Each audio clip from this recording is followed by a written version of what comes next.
Voy a, voy a comenzar compartiendo mi pantalla, ¿sí? Y les voy a pedir, sí, que para liberar el ancho de la banda, que apaguen sus cámaras y que la conecten solamente cuando quieran intervenir, ¿sí? Desconecten su cámara y su micrófono, así, bueno, comparto pantalla. Estamos con un tema bastante bastante interesante, ¿no? Este taller que nos hemos propuesto nosotros llevar adelante es un taller muy completo en el sentido de que contiene básicamente una serie de temas que tienen que ver con la actualidad, pero que también tienen que ver con las distintas técnicas que se deben llevar adelante a la hora de producir o de realizar ciertos cálculos, ciertas tasaciones. Ahora, hay un tema que se impone ante todo, que es el de la situación económica que estamos atravesando, la situación de mercado que estamos viviendo o de no mercado que estamos viviendo, y quiero que veamos por allí. Eh, y no podemos empezar de otra manera que con una buena y adecuada patada a los pulmones, en el sentido de que vamos a empezar explicando la inconveniencia de tasar en dólares, ¿sí? Eso para empezar, y a su vez la manera adecuada que consideramos sería la que debe llevarse adelante para tasar en dólares. Por supuesto, con algunas aclaraciones que aparecerán en el camino.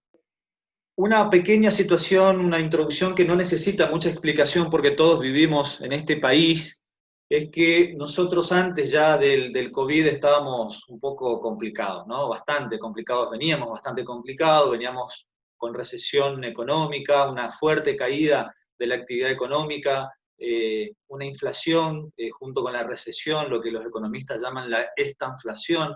Eso venía acumulándose desde más o menos abril, mayo del 2018, con mucha fuerza y bueno, y desencadenó una crisis que nos llevó, digamos, a un estado de situación crítico que es el que vivimos mediados y finales del 2019 y que continúa todavía. La caída de las ventas fue algo que todos lo han vivido, hay inmobiliarias inclusive que debieron cerrar sus puertas porque no han tenido las ventas suficientes, no han podido sostener sus costos operativos. Todos saben del cierre de pymes, del cierre de industrias. Si ustedes suman que ha caído también el crédito hipotecario, que con el Procrear venía sosteniendo bastante de las operaciones que se realizaban, eh, y eso generaba un flujo de ventas. Bueno, eso también ha caído porque ha dejado de financiarse ese tipo de mecanismo para la construcción de viviendas. Entonces, van sumando, ¿no es cierto?, circunstancias en materia económica, como por ejemplo una fortísima deuda externa acompañada por una fuerte también fuga de divisas, ¿no es cierto?, porque es lo que se ha vivido y se sigue viviendo, pero no creo que sea solamente de los últimos tiempos, esto es bastante más antiguo, solo que estamos viviendo el momento actual, por eso lo comentamos así. Y si la quieren completar, una pobreza imperdonable del 40%, y no sé cuánto estará ahora cuando la vuelvan a medir, que hacen que la situación económica pre-COVID ya era bastante complicada, ¿sí? Ya era bastante complicada. Ahora bien, si nosotros a eso le sumamos que en la Argentina tenemos una cantidad importante de dólares en circulación, el dólar turista, el dólar oficial, el dólar blue, el dólar mayorista, el contado con liqui. Es decir, lo que tenemos es una complicación adicional a las circunstancias que ya preexisten en materia de mercado, que tienen que ver con la incertidumbre que se genera, ¿no? Esa es una de las circunstancias. Y no nos olvidemos del cepo al dólar, porque si hubieran muchos dólares, pero una libertad de acceso al dólar, bueno, al menos podría por ahí quitarse la presión sobre esa moneda extranjera, con, bueno, otras consecuencias que se podrían llegar a producir. Obviamente, todo lo que se ajusta o se desajusta en economía salta o impacta en otro sector o en otra parte. Eh, eso se vio acompañado a partir de marzo de este año con esta cosa tan tremenda que es el COVID, que además de generar una una paralización de la actividad económica y productiva mayor a la que ya había, genera muertes, genera problemas sanitarios y bueno, y lo que hace es agravar la situación. En el medio tenemos que seguir viviendo, pero ¿cómo lo hacemos? Esa es la gran incertidumbre que tenemos, cómo desarrollamos nuestra actividad, cómo desempeñamos nuestra labor, si está permitida, si no está permitida. De a poco se está empezando a liberar, pero igualmente genera una serie de estrés en todas las personas que nos desempeñamos en este mercado, ya sea como operadores jurídicos, inmobiliarios, como agrimensores, peritos judiciales, tasadores, ingenieros, arquitectos, la construcción, los obreros, es decir, todos estamos en la industria inmobiliaria, todos estamos insertos de una manera bastante, digamos, inquieta porque no tenemos certidumbre de lo que va a llegar a pasar. El tema es que tampoco sabemos cómo se va a acomodar esto. Cuando ustedes consultan eh, portales especializados en este tema, como Reporte Inmobiliario o determinadas revistas que están en diarios y que tienen newsletter que comentan y publicitan respecto de este tema, ven que nadie sabe cómo realmente va a ser la salida. No hay una precisión en este tema. Pueden haber especulaciones, que las hay de hecho, pero no se puede digamos, saber, digamos, cómo va a ser la salida.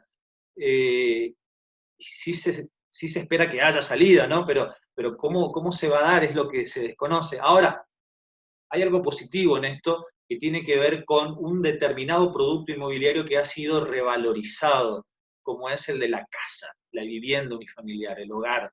Ha sido revalorizado, ha tenido un incremento en su valoración, en su concepción ontológica, porque la casa no es más solamente el asiento de la habitación familiar, sino que la casa es el lugar donde se trabaja, es un refugio, ante todo, es una guarida, pero además es el lugar desde donde se puede desempeñar la actividad, digamos, profesional, la actividad laboral, que se pueda desarrollar a distancia, desde luego, porque tienen que saber ustedes que digamos,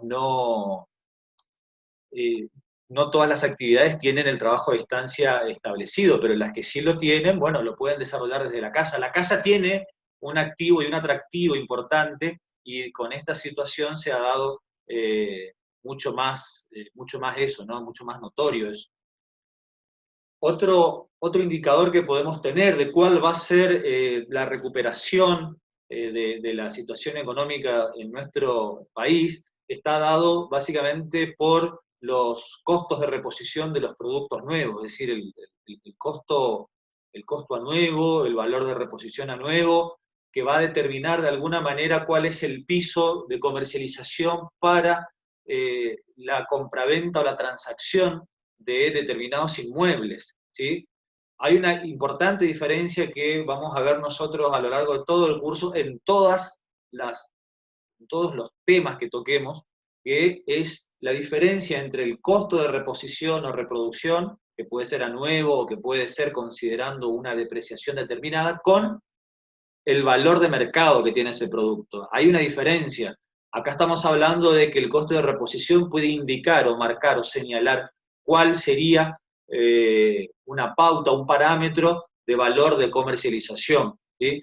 A su vez, también vemos que otra opción, otra chance va a ser el de los lotes con infraestructura frentista, los lotes servidos con infraestructura mínima, porque al tener la vivienda una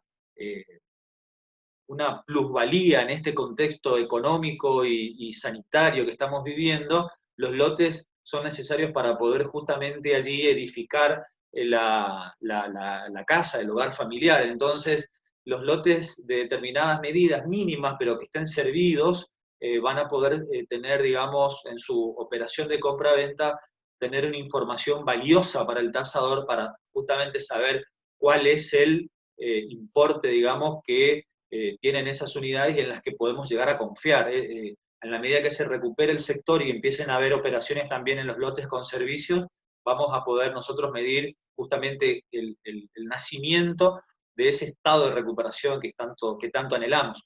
Y por último, creemos que la recuperación va a venir también desde las ventas que se dan en los fideicomisos, ventas al pozo, fideicomisos al costo, donde se realizan una serie de inversiones de materiales, mano de obra, honorarios fiduciarios, administración, y que al momento de la adjudicación, bueno, se recibe el producto que uno fue con el transcurso del tiempo abonando, invirtiendo, y normalmente entre el costo de lo que uno aportó contra el costo de lo que uno recibe hay una diferencia.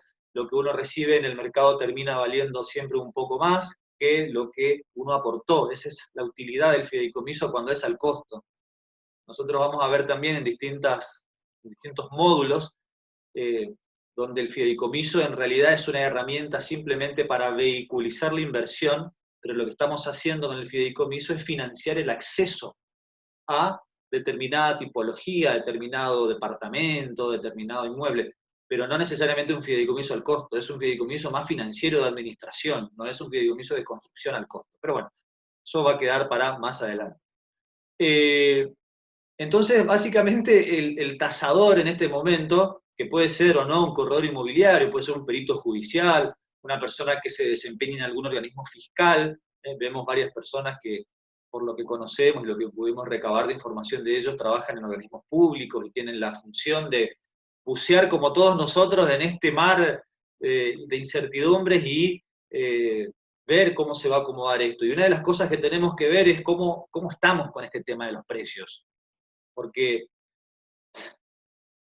tenemos que distinguir el mercado en el que estamos funcionando. Si nosotros fuéramos, por ejemplo, Capital Federal, que no hay personas de Capital Federal en esta, por lo menos hasta la admisión la lista que me pasaron a la siesta, no hay personas de Capital, pero sí, por ejemplo, de Rosario y de Mar del Plata. Rosario y Mar del Plata son plazas bastante más dolarizadas, junto como la de Capital Federal. El resto de las plazas, provincias, capitales de provincia o ciudades de interior de las provincias, no son plazas estrictamente dolarizadas.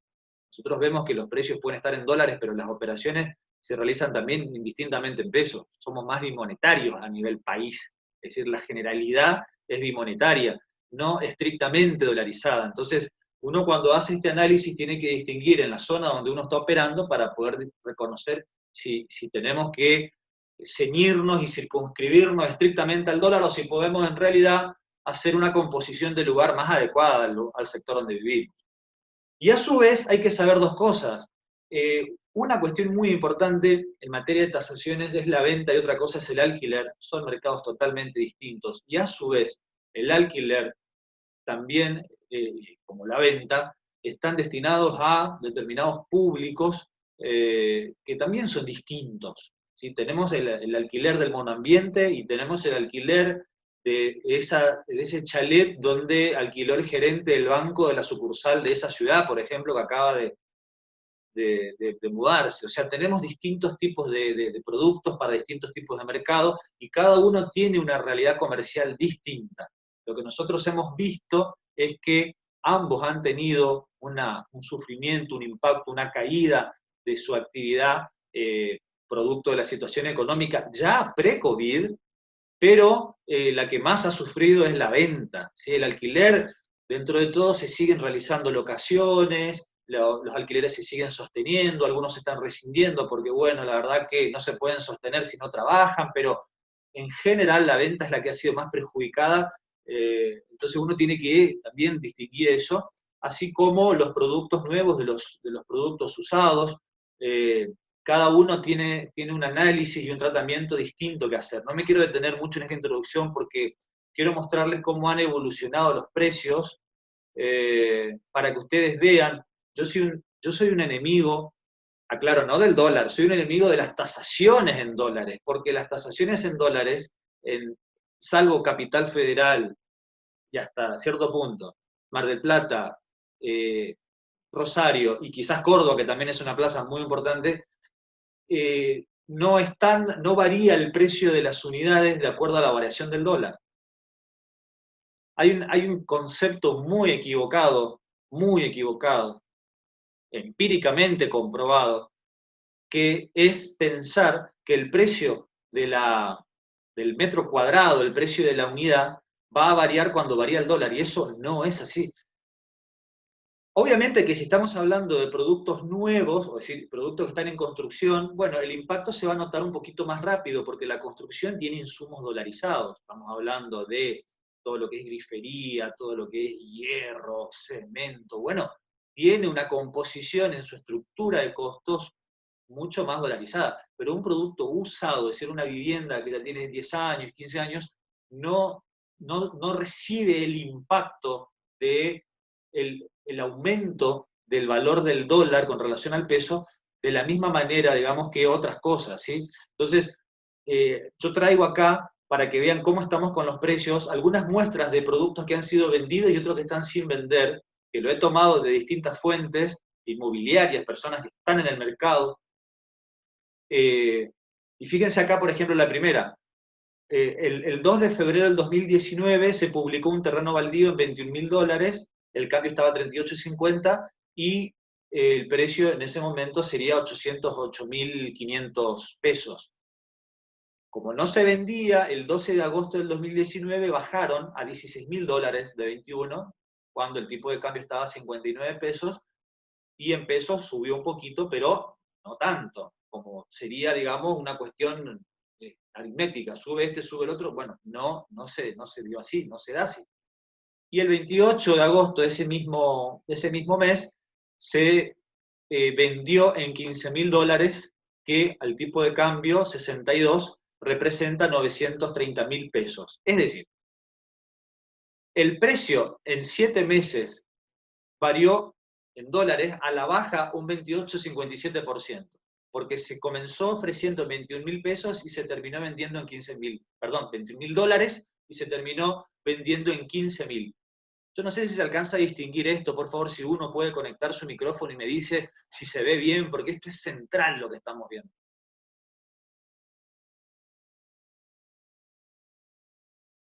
Vamos, alguien que active su micrófono y me diga si se escucha bien, por favor, o me levante una manito.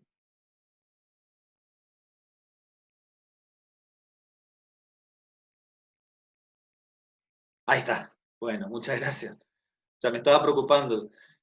Genial, ¿se ve bien? ¿Se escucha bien? Perfecto. Bueno, muchas gracias. Bueno, seguimos. Quería mostrarles, a ver, ahí está. Entonces, fíjense lo que sucede, ¿no? En dólares bajó un 28,5% y en pesos subió un poco, un 15%. ¿Sí? Te dirán, ¿y entonces cómo hacemos? El propietario cree que perdió plata. Y bueno, depende qué tipo de análisis realice. Si el propietario le costó, por ejemplo, $20.000 y lo quiere vender en $21.000 y lo terminó vendiendo en 15, podríamos decir que perdió. Porque sí, porque perdió. Pero bueno, los precios suben y los precios también bajan. Eso hay que considerarlo, ¿no es cierto? Y en pesos, la propiedad o se mantuvo o subió. Esa es la lógica en todos los casos. En pesos, a diferencia de en dólares, la propiedad o mantiene su valor o sube. En algunas circunstancias se da que el precio en pesos baja cuando ni siquiera hay mercado para absorber ese mínimo precio en el que se está ofreciendo un producto. Partamos de la base que estamos hablando de productos que han sido previamente tasados, que son precios competitivos en el mercado, que no son ofertas irresponsables. Estamos hablando de precios serios. Ahora, fíjense este que no está todavía vendido. En la misma fecha, porque corresponde al mismo propietario, pero en otra localización, de la misma zona, pero distinta localización, se solicitó, se ofreció $21.000, ¿sí? Y hubo un cambio de precio el 9 de julio a 19, no lo ha bajado tanto acá, ¿sí? Entonces levantó un poquito en pesos, y al día 12 de agosto del 2019, y así sigue hasta hoy, está en $17.000, que representa 1 millón de pesos. ¿Y qué pasa? No lo puede vender. ¿Por qué? Porque en esa zona el producto no vale, en esa época, en esa zona, en ese contexto de mercado, no vale el precio que está pidiendo el caballero. Porque fíjense ustedes, el mercado en esta zona absorbió un 15% más de aumento en pesos y no un 24% de aumento en pesos. Por supuesto que en dólar la caída fue notoria, fue evidente, pero en pesos no se dio de la misma forma. Esto tiene múltiples consideraciones que hacer, pero para muestra basta un botón. No es esta una muestra con validez estadística, que no hay error muestral, no hay representatividad, correlación. No, estas simplemente son datos objetivos de mercado tomados aleatoriamente. Fíjense qué pasa con las casas. Esta fue vendida, una vivienda unifamiliar, que comenzó en $180.000, ¿sí? Cuando en ese momento a 30,48 estábamos hablando de 5,5 millones, y se terminó vendiendo, hubieron rebajas en el medio, perdón, terminó vendiéndose en $110.000, que representa un poquito menos de los 5,5 millones que pedía, es decir, un 8% menos de lo que el propietario originalmente pedía en pesos, y un 39% menos de lo que el propietario pedía en dólares. Ustedes dirán, pero entonces el mercado está equivocado. Y no, señores, y señoras, y señoritas, y todas las opciones. El mercado no está equivocado. ¿Por qué? Porque el mercado es la interacción libre de oferta y demanda, y en la medida que haya una demanda que no está dispuesta a absorber los precios en los modos que están siendo ofrecidos, eso es lo que va a marcar la realidad de la situación, y no la teoría. Porque cuando la teoría se contradice con el mercado, es la teoría la que está equivocada, no el mercado, que sería en este caso la realidad. Fíjense lo que sucede en una casa sin vender. Comenzó en $135.000 cuando el dólar estaba a 63, estamos hablando del dólar post paso, post elecciones, pero todavía sin la distancia, la brecha entre blue y oficial. Todavía estábamos ahí, en 8,5 millones de pesos, ¿sí? Se ofrecía, y en $135.000. Y el 14 de mayo, y sigue así, esto está actualizado, fíjense a qué fecha, ofreciéndolo en $100.000 a un tipo de cambio, y puse el blue porque al momento de la operación, la disponibilidad de dinero se mide en blue, no se mide en oficial, ni siquiera se mide en oficial, más el impuesto patriótico, porque si uno pudiera ir al banco y sacar de golpe $100.000 pagando el oficial más el impuesto patriótico, sí podríamos considerar ese como el valor o un intermedio, pero como hay un cepo, un tope a la capacidad de compra de $200, y creo que todavía se va a recrudecer un poco más, entonces no podemos tomar ese dólar que sería 69.70 por 1.3, no lo podemos tomar como dólar, digamos, a los fines de las operaciones. Y fíjense qué pasó acá. Bajó y sigue sin vender un 26% en dólares en 5 meses, del momento de la publicación hasta el momento actual. Pasaron 5 meses, bajó un 25% en dólares, aumentó un 62% en pesos y todavía no se puede vender. Quiere decir o que no hay mercado para este producto, o que todavía hace falta bajar un poco más el precio para que la demanda lo termine por absorber. Y vamos con la última, un par de inmuebles comerciales. Por un lado oficina y por otro lado local comercial. La oficina se vendió. Comenzó pidiéndose $250.000 a 41 pesos con 20 el dólar, eran 10.300.000 pesos, y se terminó vendiendo de 250 en $170.000. Es decir, 9 meses de distancia entre la oferta publicada y la venta, 32% menos en dólares. Y casi el mismo precio, o en este caso un poquito más, casi un 5%, en incremento de lo que es el valor en pesos de la propiedad. Ustedes dirán, bueno, pero si hay una inflación, si todos los precios en el mercado terminan aumentando, ¿por qué el inmueble no debería aumentar de la misma manera? Porque el inmueble es como todo producto en el mercado. Tiene una oferta y una demanda. En la medida que la demanda no absorba esos precios, el precio no va a subir. ¿Por qué en la nafta no podemos llorar si nos suben una vez por semana, o cada 2 meses, o cada 3 meses? ¿Por qué no podemos hacerlo? Porque quizás nos quejamos, pero como sigue habiendo demanda y se sigue necesitando cargar combustible, el precio sigue subiendo. Entonces no hay, digamos, algo que termine por frenarlo, como sería la caída de la demanda, que es lo que está viendo ahora, que hace que los precios tengan que bajar. Fíjense lo que pasa con los locales comerciales. acá este local comercial sin vender todavía.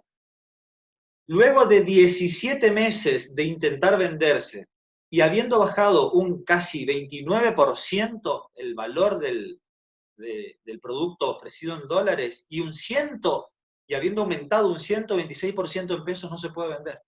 Se pedía $260.000 el 2 de diciembre del 2018, cuando estaba a 38, y hoy, que bueno, al 9 de mayo, cuando estaba a 122 pesos el dólar, a $200.000 no se puede concretar, no se puede lograr la venta de este producto. ¿Sí? Una cosa interesante, ¿no? Para considerar, para atender, para ver. Sigamos. Esto refuerza lo que estamos hablando, ¿no? Una colaboración de un, de un colega, de un dirigente de la actividad inmobiliaria en la región que facilitó también un poco de material de su propia fuente. Y fíjense, pasa lo mismo. Desde la primera publicación hasta el valor de la venta, una caída de un departamento de 2 dormitorios céntrico en casi un 23%. Otro producto, una casa de 4 dormitorios en un territorio, en una zona macrocéntrica de la ciudad de Resistencia, que es una zona premium a nivel país, por cierto, cayó un 24,5%. Es una cosa increíble. Pero bueno, no es que cayó, es que el precio en dólar no termina teniendo el mismo importe. Un departamento en zona universitaria, un 21,4%. Y sin embargo, si ustedes se fijan, en pesos sube el producto. No es que queda atado. Por ahí, dependiendo del mercado, sí, se mantiene un poquito más arriba, pero normalmente en pesos sube, en dólares la caída. Y acá tienen ustedes una muestra de un fideicomiso que se está desarrollando, que ya está, digamos, terminado, mejor dicho, que son inmuebles nuevos. Y fíjense lo que era, por ejemplo, en febrero del 2019 se ofrecía el metro cuadrado a $1.600 y en noviembre del 2019 ya bajó, casi 10 meses después, a $1.280. Ustedes dirán, de febrero del 19 a noviembre del 19 bajó un montón. Y claro, porque subió el doble del dólar. Y de 38 pasó a 62 y todavía estábamos en un dólar que era el oficial, lo mismo que el blue. Y sin embargo, fíjense la caída. Y la verdad que, si preguntan hoy, es más bajo todavía. A ver, ¿qué nos dice esto? Y esto es manual de tasaciones, prefacio de manual de tasaciones. Ni siquiera hace falta ver todo el manual. Todos los precios, obviamente, tienden a su revalorización, a subir, pero nunca llegan hasta el cielo. Algo pasa que hace que bajen. Y si algo sube, es esperable que baje. Nosotros ya hemos vivido esta experiencia. Yo me estaba recibiendo de abogado en esa época, ya por el año 2004, 2003 estaba haciendo mis últimas materias. ¿Y qué es lo que pasó? Veníamos de la crisis del 2001-2002 y hubo, digamos, una conciencia en esa época de que los precios tenían que bajar forzosamente porque no había mercado, no se estaban realizando operaciones o se realizaban operaciones de necesidad de la gente que estaba endeudada con los bancos en ese momento, créditos hipotecarios, pero hubo una fuerte caída de la actividad económica, la salida del 1 a 1, el corralito, bueno, todo lo que sucedió hizo que los propietarios y las personas, los corredores, los promotores, los desarrollistas, asuman lo que estaba pasando y acomoden el valor de los precios, y acomoden la oferta. Fíjense que esta crisis que estamos teniendo, que encima venía repuntando bien, porque si ustedes se fijan, noviembre, diciembre, enero, hasta febrero, era esperanzador. Yo me acuerdo conversaciones de distintas charlas y colegas y preguntando en otras provincias, inclusive, cómo la veían, y la verdad que veían con buenos ojos, porque en ese momento el COVID era un problema chino. Nosotros ni nos esperamos. Y bueno, habían esperanzas, se estaba conversando con el FMI, estábamos tratando de solucionar nuestros problemas, y en mayo del 2018, bueno, eso, volviendo para atrás, en mayo del 2018 lo que tuvimos nosotros fue una fuerte caída, una fuerte devaluación. Recuerden que estábamos hablando de el dólar que estaba en 20, 22 pesos, empezó a golpe a subir, a subir, a subir, a subir, a subir, a subir, que hace que hoy, desde mayo del 2018 hasta la fecha, por toda la estadística que acabo de mostrarles y las que ustedes tienen que realizar, miro las caras de los que tengo acá, Puerto Madryn, San Miguel de Tucumán, Córdoba, Jujuy, Posadas, El Dorado, Misiones, bueno, cada una de las localidades que están tienen que ver cómo ha sido el comportamiento en su zona, porque lo que vemos nosotros es que ha habido una caída, por lo menos en dólares, del 30 al 40%. En algunos casos ha sido del 20%, cuando el precio estaba muy bien puesto, muy competitivo, pero si el precio estaba más o menos un 10% por encima del valor de mercado, hubo que bajar un 30 o un 40% para poder venderse. Y estamos padeciendo lo que me dicen muchos clientes míos, porque nosotros en el estudio jurídico tenemos, además de bueno, la actividad propia que hace al litigio y a la defensa de los intereses de nuestros clientes, tenemos también el asesoramiento y la consultoría inmobiliaria. Y dicen, ¿cómo le explico al cliente que tiene que bajar el precio en dólares? Bueno, es un tema.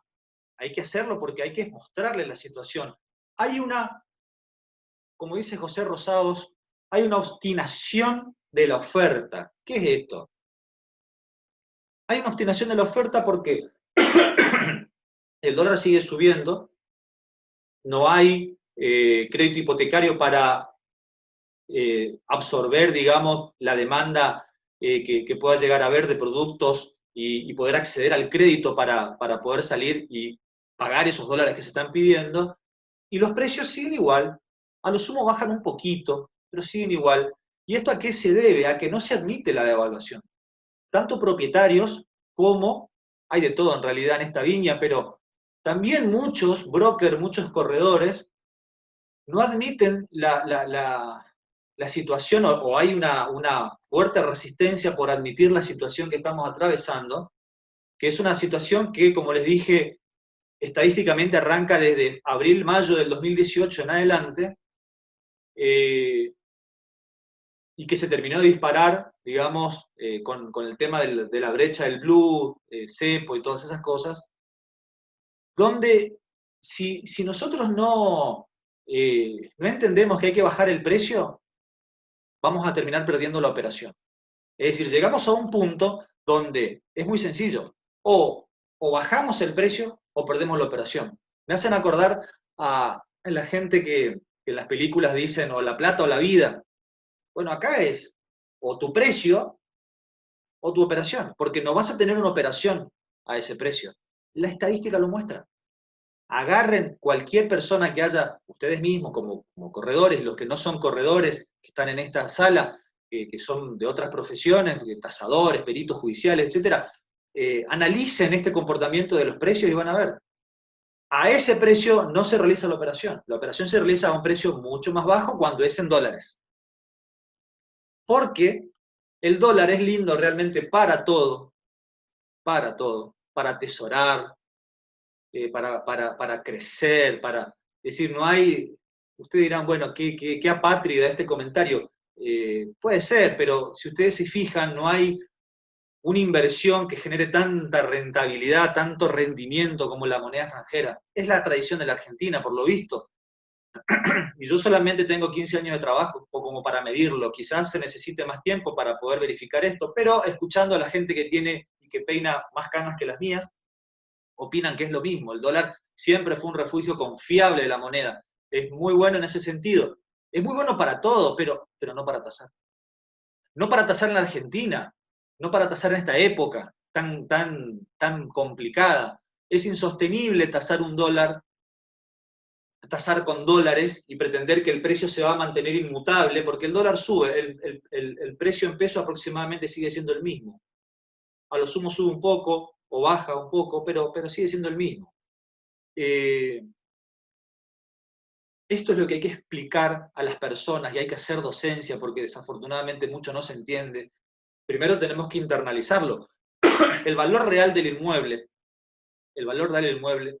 en pesos no sube con el tipo de cambio. Entonces una persona dice, no, pero yo tenía en $100.000, ahora el dólar se fue a 138, no sé en cuánto cerró y la verdad que le perdí la cuenta, pero entonces debería valer la propiedad mucho más.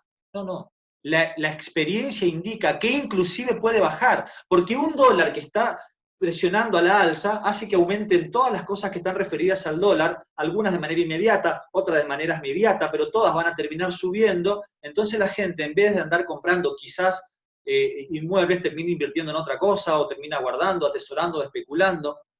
Obviamente, sin desmerecer el refugio tremendo que es el ladrillo para la protección del capital. Pero la experiencia no indica que en pesos sube como en dólares. Por eso hemos mostrado estas filminas para que vean cómo, filminas, diapositivas, para que vean, que tampoco son diapositivas porque esto es Prezi, para que vean cómo se da.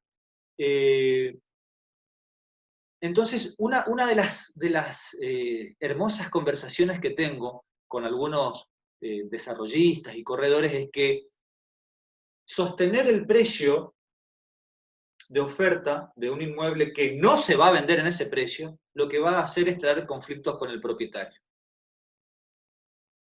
Tener el cartel puesto en un valor que no se va a vender porque estás pidiendo la misma cantidad de dólares por el inmueble que, es decir, lo tasaste, no sé, prepaso allá cuando el dólar estaba a 45 y pretendés que siga en el mismo importe. No va a suceder. Al contrario, quizás caiga. El dólar va a caer sin duda, pero no te van a absorber en la cantidad de pesos. Y esto genera el conflicto porque el propietario se genera falsas expectativas. Hay toda una explicación de por qué esto es así, la Argentina no produce dólares, produce pesos. Bueno, hay toda una explicación económica que ni siquiera creo estar en condiciones de darla, porque uno como tasador tiene que tener las herramientas básicas de cada una de las cosas que forman su disciplina, pero después está la interconsulta, cuando se trata de temas de profundidad. Entonces, o tiene se genera falsas expectativas por un mal asesoramiento, o bien, por ahí no quiere entender o no quiere aceptar, o no entiende directamente, aún de buena fe, cómo es que pasa esto que pasa, y si no se le explica, o bien lo que lo que me explicaron a mí de por qué no pueden bajar el precio, porque quieren recuperar lo que pusieron, y ellos pusieron tantos dólares, ¿cómo van a recibir menos dólares ahora? Van a perder dinero. No es una explicación asequible, eso puede pasar.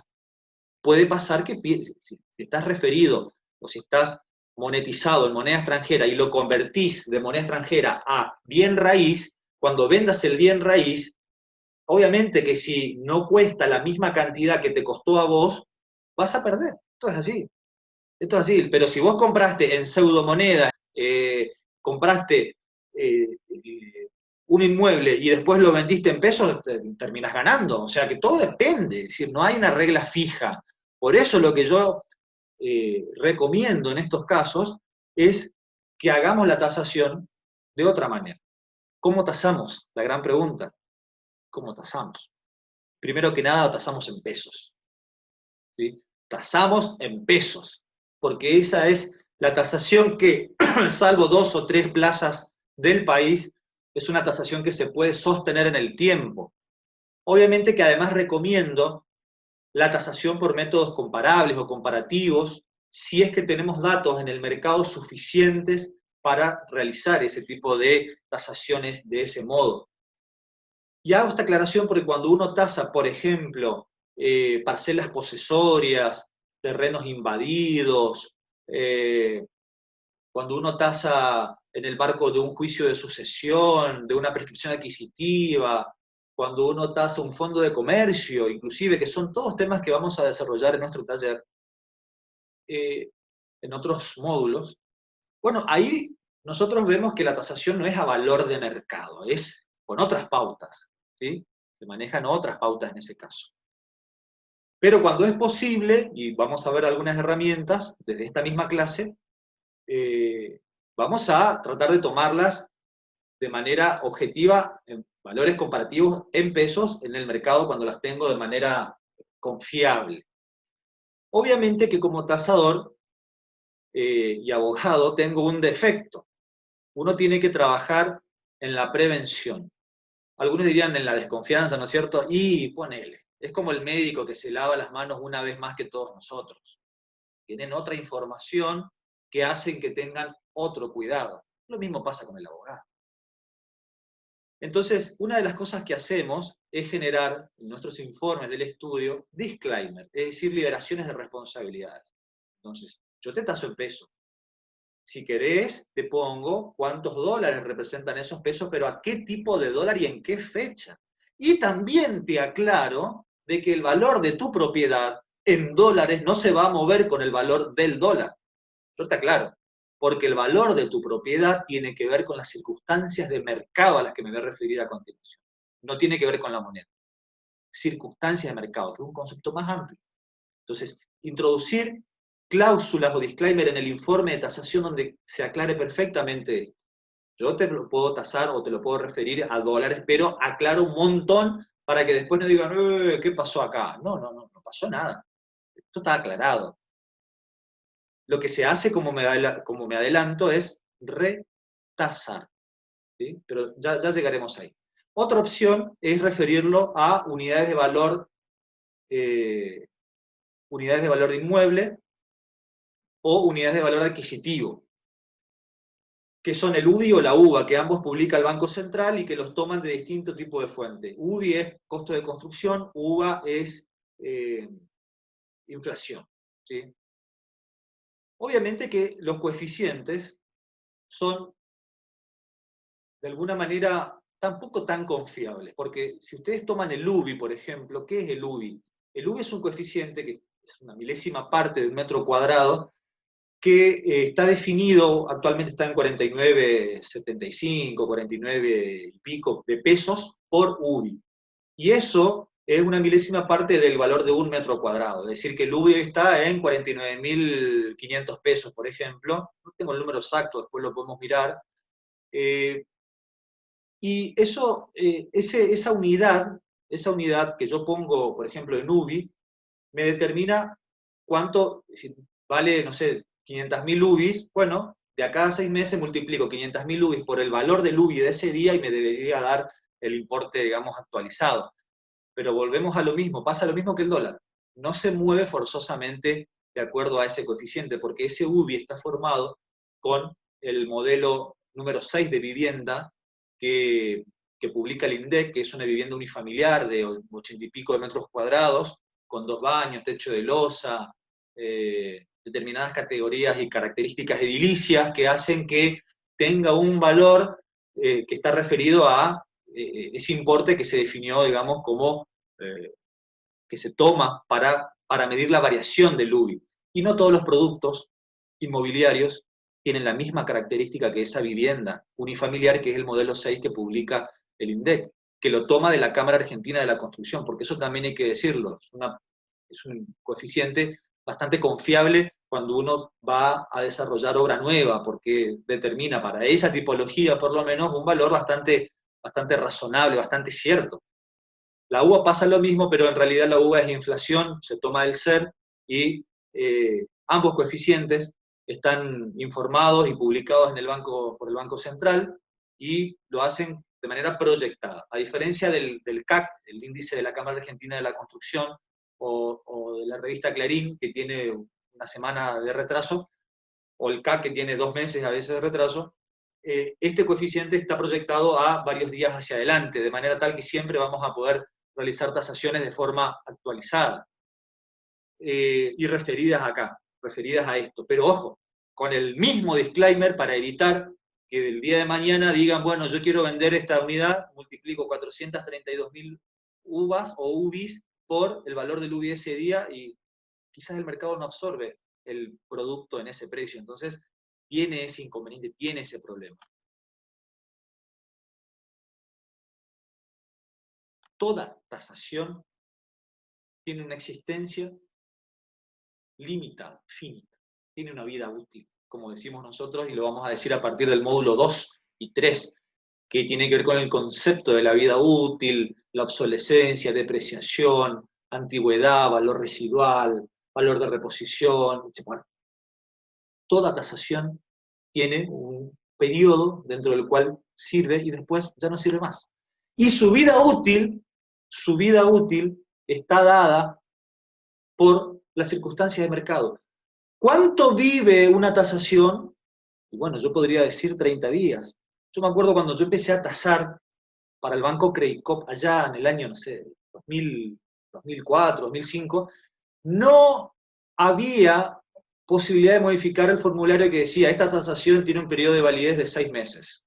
Entonces el importe valía por 6 meses. Después había que revisar la tasación. Hoy hacer eso es muy riesgoso, porque las circunstancias de mercado son cambiantes y variables permanentemente, entonces no podemos fijar que durante 6 meses no va a modificarse el valor puesto a un inmueble, tasado a un inmueble.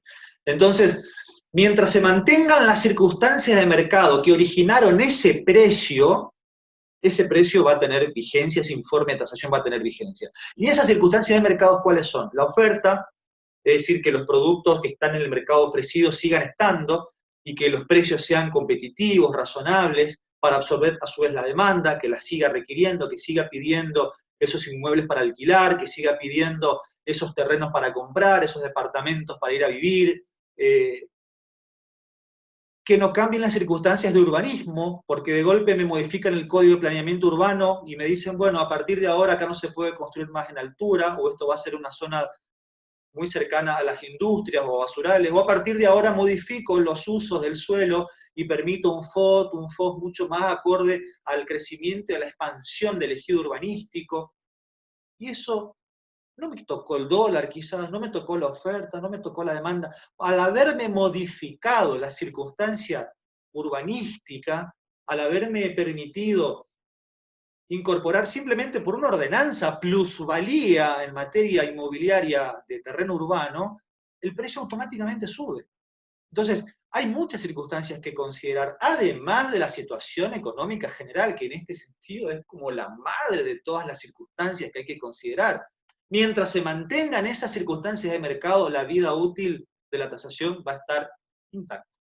Va a empezar a caer en una especie de o parábola o de línea recta gravosa cuando esas circunstancias de mercado tenidas en miras al momento de la realización de la tasación se modifiquen.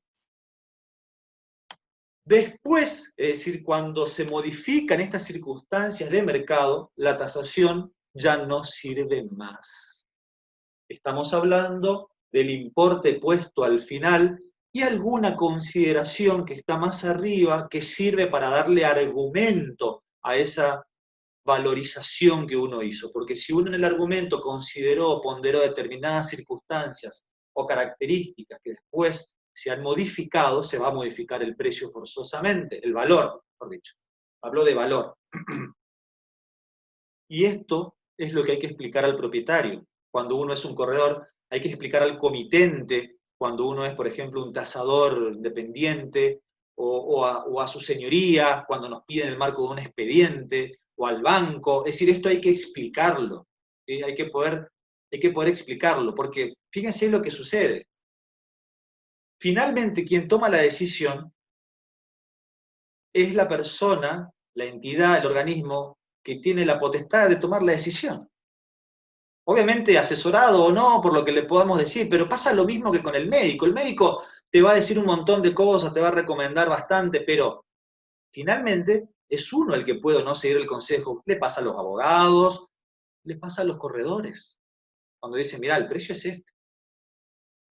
Pero acá está, digamos, uno cumple su trabajo informando adecuadamente. A partir de allí ya es una cuestión de el que está del otro lado, es decir, el cliente, el comitente, propietario, y también está en uno ver hasta dónde se engancha, entre comillas, en aceptar un producto o un valor que está por encima del que tiene que ser, porque eso me trae otro problema. Lo conveniente cuando se modifican las circunstancias de mercado es retasar. ¿Qué es esto de retasar? No es volver a hacer toda la tasación. La retasación consiste en ajustar esa variable que ha cambiado, porque la tasación es una ecuación, es una fórmula, véanlo así, que tiene variables, que son coeficientes, que son factores, que van corrigiendo un precio básico inicial, un precio de mercado, un precio antecedente, y se va corrigiendo ese valor para llegar finalmente a lo que, en las circunstancias actuales, y considerando la realidad del inmueble, cuánto debería valer. Cuando uno ajusta una determinada variable, por ejemplo, cuando uno ajusta el precio, porque han cambiado los precios de mercado, por ejemplo, han ido a la baja en dólares y han subido en pesos, cambiando esa variable, se modifica absolutamente todo el trabajo. Uno no tiene que volver a realizarlo. Pero retasar sí es lo conveniente porque es más seguro que el dólar, es más seguro en cuanto a haber referido al dólar, me refiero, un valor viejo, haberlo atado al dólar o haberlo atado al UBI o a la UVA. Eso no sirve. Estamos hablando de productos usados. Ojo con esto, porque un producto nuevo que está muy dolarizado o en un mercado o en una plaza muy dolarizada, que por lo que estoy viendo quizás uno o dos de ustedes están en una plaza donde es tremendamente dolarizada porque hay mucha existencia, mucha disponibilidad de dólares, que estén en plazas tremendamente dolarizadas. Bueno, Tierra del Fuego puede ser, el de Ushuaia por tremenda presencia del turismo internacional, puede estar muy dolarizado también determinado segmento de ese tipo de zona, pero el resto tenemos que retasar a los valores que realmente tienen en el mercado. Los valores, cuando están desajustados, ¿qué implican? ¿Qué traen? Por un lado, una cartera muerta. Esto ya lo saben todos los que son corredores inmobiliarios. Cartera muerta, no lo puedo vender, ese producto no va a salir a ese precio. Ustedes dirán, bueno, pero mientras tanto me da 9 meses, 10 meses de publicidad gratuita, me da 1 año, 2 años de publicidad gratuita. No, es 1 año, 2 años de quemo gratuito. Estás quemando la propiedad, estás generando una mala imagen para la inmobiliaria, para tu actividad como profesional inmobiliario, y en realidad lo que tenés es un desprestigio por ese cartel a un precio que no se va a vender. No se va a vender.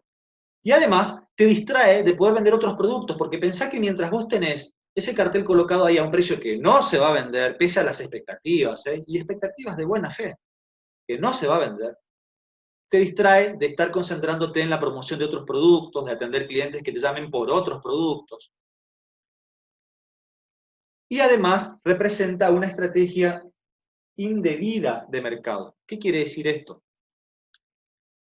Porque no digo que todos lo hagan, pero es conveniente resaltar que existe en la práctica determinado tipo de comportamiento que no son de los más cristianos, dirían los que son cristianos, que no son de los más aceptables. Hay gente que, y quizás la mayoría, por cierto, trabaja muy honestamente, pero hay gente que a propósito deja los precios muy altos. Por un lado, para conservar cartera de cliente y poder mantenerlos cautivos allí, y por otro lado, para esperar que cuando los productos se recuperen, cuando el precio se recupere, cuando la actividad económica crezca o vaya a valores razonables, esos precios queden un poquito más cerca de los que, o sea, el precio de realización estén un poquito más cerca del precio alto que tenían, a satisfacción del propietario, por cierto, para poder venderlos luego a ese precio más alto. Y esa es una estrategia indebida, eso es antiético. Es decir, en los lugares donde funcionan los tribunales de ética, eso puede ser castigado. Y más allá de la cuestión ética, el mercado te va a castigar en ese sentido, porque la gente hoy está mucho más informada, la gente hoy ya sabe de tu propiedad antes de pisarte la propiedad, antes de ir a mirar la propiedad, ya la está mirando, ya la está viendo, pero no solo vio la tuya, sino que vio un montón de otras propiedades, porque hoy el cliente es un tipo muy informado, que se asesora por un montón de lados, entonces genera mucho más daño al mercado sostener esas ofertas a precios que no van a ser absorbidos que simplemente ponerlos a un valor razonable. Esta oferta, que tiene precios puestos al mercado, consulta, mira, y hasta se está dando cuenta cuando lo estás poniendo a un 30% del valor real que tiene el producto. No digo que esté mal que por ahí intenten un precio un poquito por encima del que vale para lograr una mejor realización. Uno tantea el mercado y si el mercado absorbe un precio más alto, bueno, bienvenido sea, ganan todos. Pero eso genera una falsa expectativa en el propietario que pretende ese precio y a su vez la demanda también hace el mismo trabajo, porque antes de invertir $100.000 o no sé, 5 millones de pesos o 7 o 10 millones de pesos en un producto, van a mirar un montón. Obviamente, si es un inversor calificado, mucho más todavía, porque ya tiene encima otra información, y eso hace que vaya a tomar mejores decisiones. Entonces, hay que tratar de que este mercado, el mercado inmobiliario, sea un poquito más, que en realidad lo formamos todos, hasta los tasadores por ahí que no tienen presencia en la compraventa porque son ingenieros estructuralistas y se dedican a tasar vicios redditorios, vicios ocultos, bueno, hasta esos tasadores generan por ahí daño cuando toman valores que no son reales, porque generan todas estas expectativas, y si a eso le suman que hay una carga emotiva del propietario. ¿Vieron esta famosa frase, allí vi crecer a mis hijos, o lo edificó mi abuelo con sus propias manos? Cosas que el mercado no absorbe, al mercado eso le es inerte, es inocuo, no tiene una incidencia en el valor. O las expectativas, si le suman del propietario, que además normalmente no tiene el conocimiento técnico, pese a que sí tiene mucha información y que va a poder reconocer cuando algo está en precio y cuando algo no está en precio, porque lo que está en precio se vende y lo que no está en precio no se vende. Si a eso le sumamos la mala praxis de determinado broker, y sí, la verdad que estamos en el horno. Y ahí nos alejamos enormemente de otro mercado que tiene precios objetivos, es decir, precios un poco más confiables. Cuando uno compra una acción, la acción ha sido analizada por un organismo, está calificada, los balances de la empresa, hay, digamos, un conocimiento pleno de la oferta, de la demanda. En los inmuebles, el precio ofrecido al público es el precio que un poco fue tasado, un poco fue ofertado, otro poco pide el cliente. No hay en el mercado inmobiliario una uniformidad en cuanto a valores. Entonces, ¿cómo se forma el valor? Por esta observación permanente de oferta y demanda para determinar cuánto vale un determinado producto. Ahora, estamos en un problema gigantesco porque estamos en una situación de no mercado. ¿Qué significa eso? En este momento no hay suficiente cantidad de operaciones. El ingeniero Mañú dice, porque todavía es una persona creativa y ávida y docente, dice que porque hay mercado, suponemos los valores. Si no hubiera mercado, no tenemos cómo suponer valores, porque los valores no son la creatividad del tasador, no son la creatividad del perito, del broker, no, el valor no es otra cosa que una expresión de un mercado que está intercambiando un producto en determinado importe. Punto.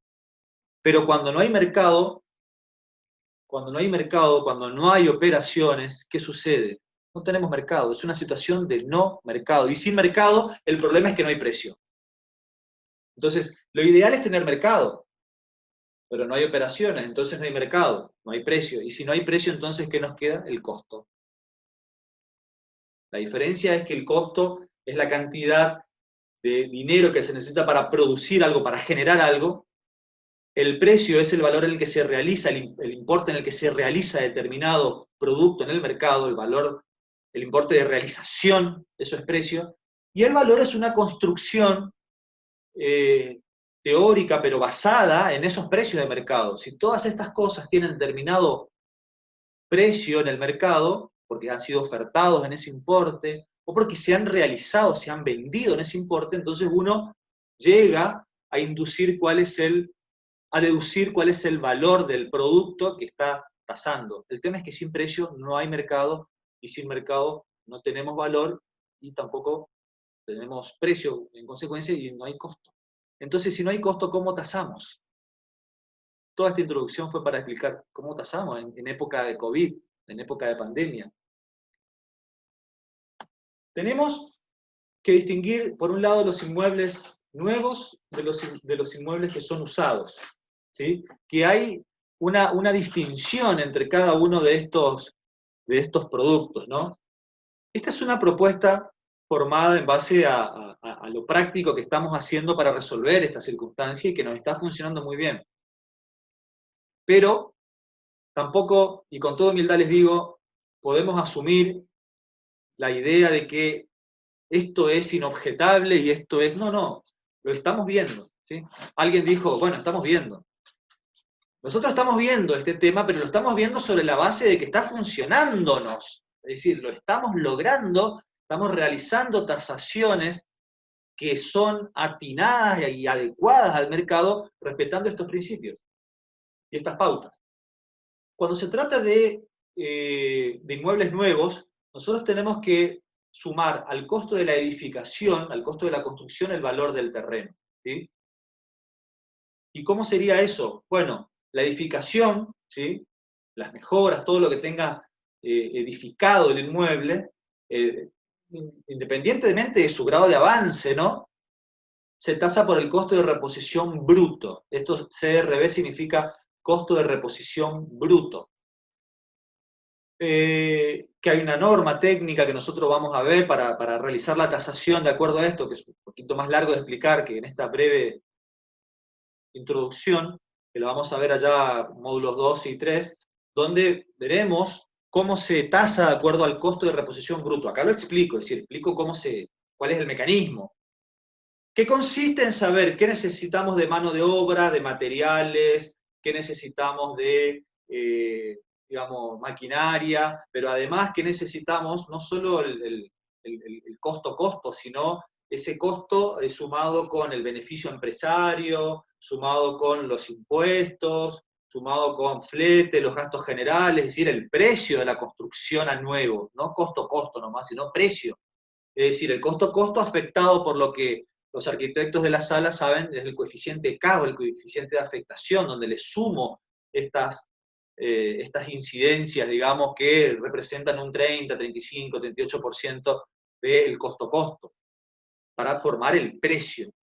Entonces, ahí tengo yo lo que es el valor de la edificación, ¿sí?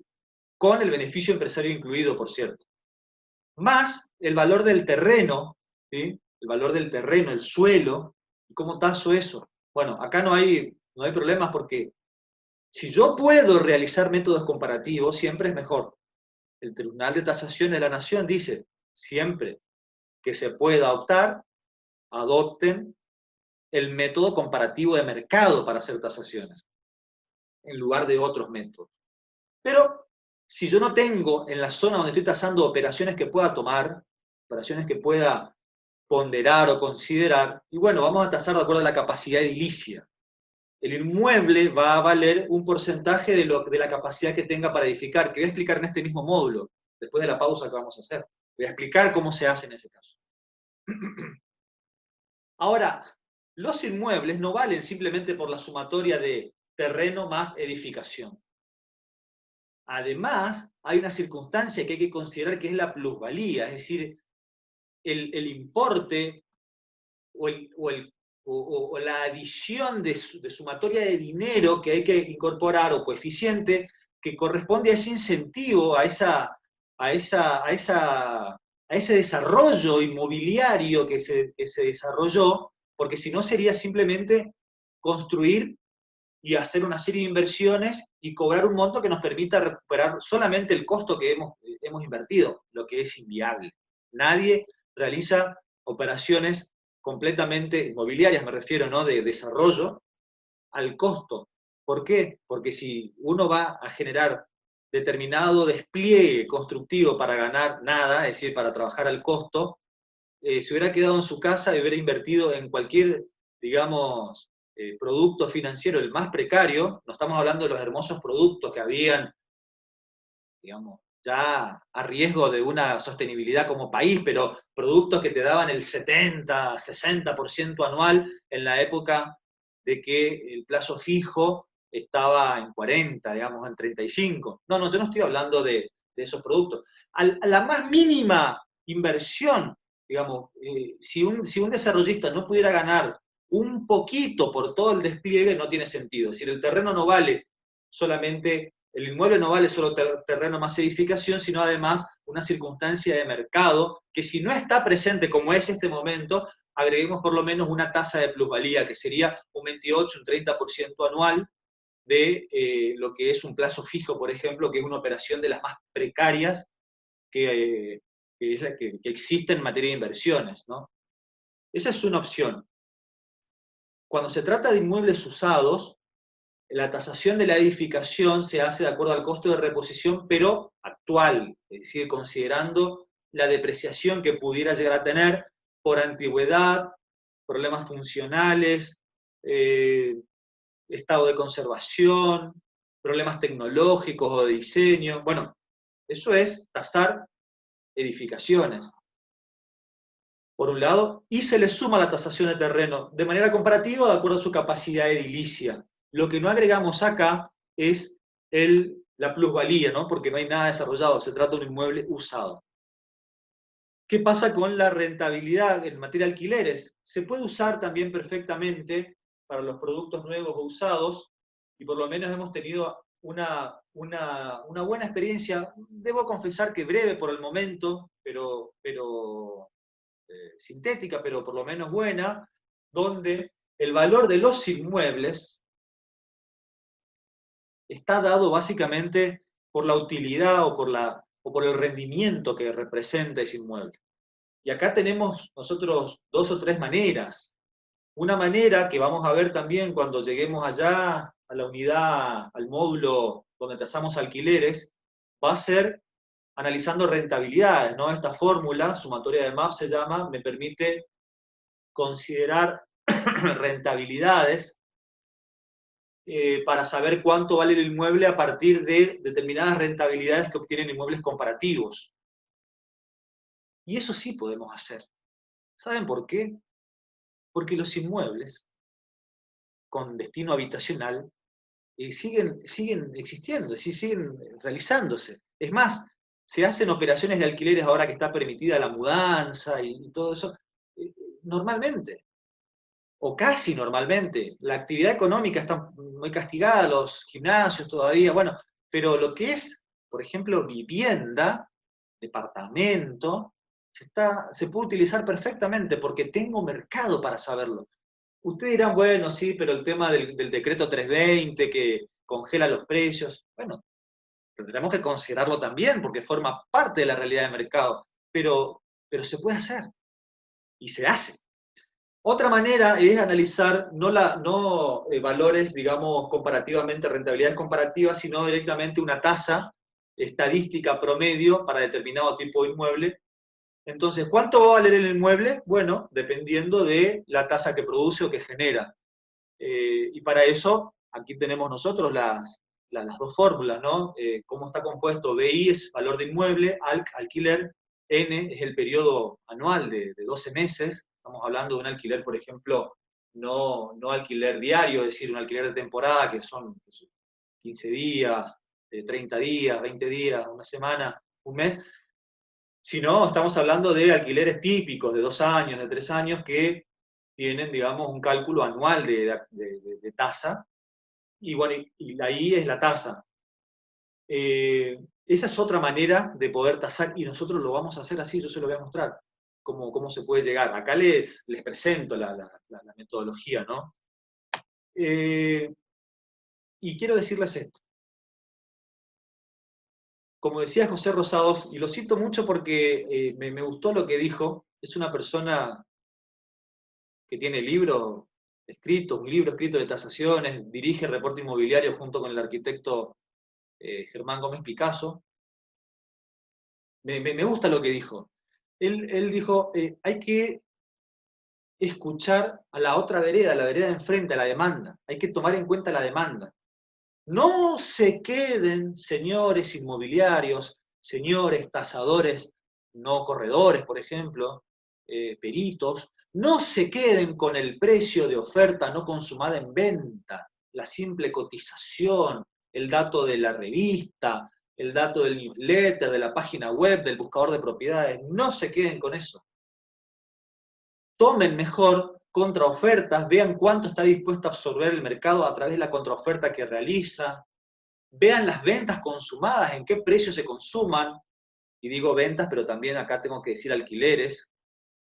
Hagan ese tipo de análisis para poder determinar cuánto vale el inmueble, tomar en cuenta la demanda. Este es el momento donde más que nada la demanda es la que va a determinar el valor que tienen los alquileres y que tienen las propiedades para la venta, ¿sí?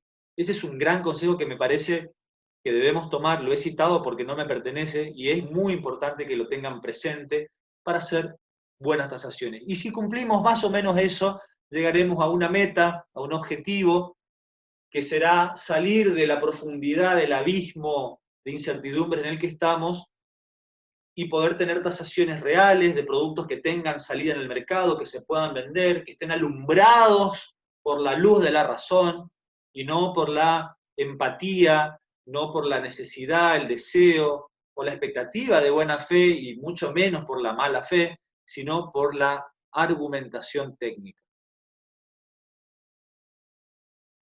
Muchísimas gracias a esta parte de la presentación.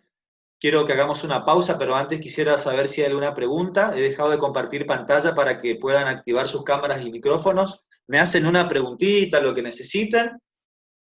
Hacemos una pausa y después vamos a empezar con la tasación de terrenos. Quiero saber, a ver, ahí los veo, Jessica, Natalia, Antonella, Germán. Hola, Germán. Claudia, Mumi, María Eugenia, Nabela. Quiero que me cuenten qué les pareció, cómo ven esto. ¿Están de acuerdo? ¿Quieren aportar algo? Sí, Mumi, te escucho. ¿Levantaste la mano? Te escuchamos. No, yo es más o menos el enfoque que estamos teniendo con respecto a todo lo que decís, Víctor, ¿no? Nosotros estamos muy enfocados en la poca demanda que hay y en lo que la demanda está dispuesta a pagar. Básicamente, con respecto a los alquileres, porque de venta no estamos, solamente tuvimos un caso de una oferta que por supuesto el propietario no aceptó de momento, pero en cuanto a los alquileres vamos trabajando de esa manera, repautando los precios en función de lo que el mercado está dispuesto a pagar. Totalmente de acuerdo. Excelente, excelente. Es muy atinado eso. Les cuento, Mumi es de Posadas, ¿sí? De Misiones, un mercado muy interesante que tiene una plaza no solo en dólares, sino también tiene mucho mercado paraguayo, muy pujante porque está Encarnación, que es tercera o cuarta ciudad o segunda de Paraguay, un mercado muy importante con varios hoteles 5 estrellas y eso genera en Posadas un desarrollo muy importante. Además de ser una ciudad preciosa y yo la considero mi segundo hogar con mucho cariño a la ciudad de Posadas. Bueno, muchas gracias a los comentarios que me están diciendo. Gracias, Nati, dice clarísimo todo. Natalia, súper interesante, espectacular. Esteban mintió. Eso, espectacular. No, Esteban, no es espectacular. Hacemos lo que podemos, tratamos de interpretar esto. Pregunta Jorge Buchar. Jorge, puedes activar tu micrófono si querés, ¿sí? Yo leo. En general ocurre que los desarrolladores son tendientes a esta clase de expresión. La tierra está allí, es la misma que estaba hace meses. ¿Por qué pediría menos? Claro, y pedirías menos porque no vas a tener mercado que te la compre a ese precio que la estás pidiendo. Es simple. El producto no vale solamente por lo que uno considera que tiene como costo o que tuvo como costo, sino por la curva de oferta y demanda. Es decir, eso que nos enseñaron allá en la secundaria, que tiene que ver con la formación de los precios, que es la combinación de oferta y demanda, en el punto en que se cruzan, ese punto monetariamente es el que determina el valor de las cosas, y no otro. ¿Sí? No es. Esto es una gran discusión que tengo. Yo trabajo en un organismo técnico de la provincia del Chaco, y bueno, ahí la veo María Eugenia, también es agrimensora, ingeniera agrimensora de ese organismo, que es el Instituto de Viviendas. Y nosotros nos dedicamos a construir viviendas y edificios y a desarrollar terreno urbano, ¿no es cierto? Y una de las discusiones que he tenido antes con ingenieros, calculistas y computistas, es que yo decía, el costo está bien, lo que vos decís, obviamente es indiscutible, pero el valor de mercado no es ese costo. No es lo que a vos te costó desarrollar eso. Porque si vos construiste algo por $800 o $900 el metro cuadrado, el mercado a ese mismo producto a estrenar te lo está pagando $1.100, $1.200, $1.300 a ese departamento por metro cuadrado. Entonces, ¿cómo explicás esa situación? Y bueno, eso se llama plusvalía. Eso se llama plusvalía. El inversor que desarrolló un producto al costo y que pagó $1.100 o $1.000, ahora $900, $800, porque va a caer, ya, de hecho ya cayó, y hay desarrollos muy buenos que les recomiendo que se fijen en internet, que busquen el fideicomiso Terraza Cortés, por ejemplo, que es un fideicomiso de la ciudad de Resistencia, el único fideicomiso al costo que tiene por lo menos Chaco y Corrientes. Después, Mumi, contame qué pasa en Misiones, pero el único fideicomiso al costo, donde la gente aporta solamente lo que necesita de materiales, mano de obra, maquinaria, impuestos, honorarios de desarrollo, y nada más. La persona va a recibir una unidad por 800, 700 o $850 el metro cuadrado, cuando el mercado instantáneamente le va a pagar por ese producto 1.100 o $1.200. ¿Y por qué? Porque hacen inversiones al costo, pero su valor de mercado está más alto. Eso es lo que hay que comprender. No sé, Jessica, de Provincia de Buenos Aires, Tapia, si se entiende o no esto. ¿Vamos bien, no? ¿Sí? Bueno. Dice, pregunta o dice Zule Sánchez, pueden activar el micrófono, sépanlo, así hablamos un poquito. Si el vendedor quiere aceptar pesos, no habría inconveniente. Claro que no habría inconvenientes. El tema es que hay que explicarles, ¿no? Hay que explicarles esta situación.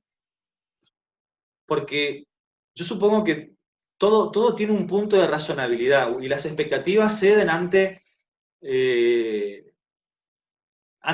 lo justificado. Entonces, si es imposible, digamos, como pasa con algunos loteadores que dicen, no, pero yo quiero recuperar el costo de maquinaria y esto entonces tiene que valer 2 millones el terrenito de 10 por 30 en una zona allá en el monte. ¿Y cómo? No lo vas a poder absorber a ese precio. ¿Sabes qué te conviene hacer? Espera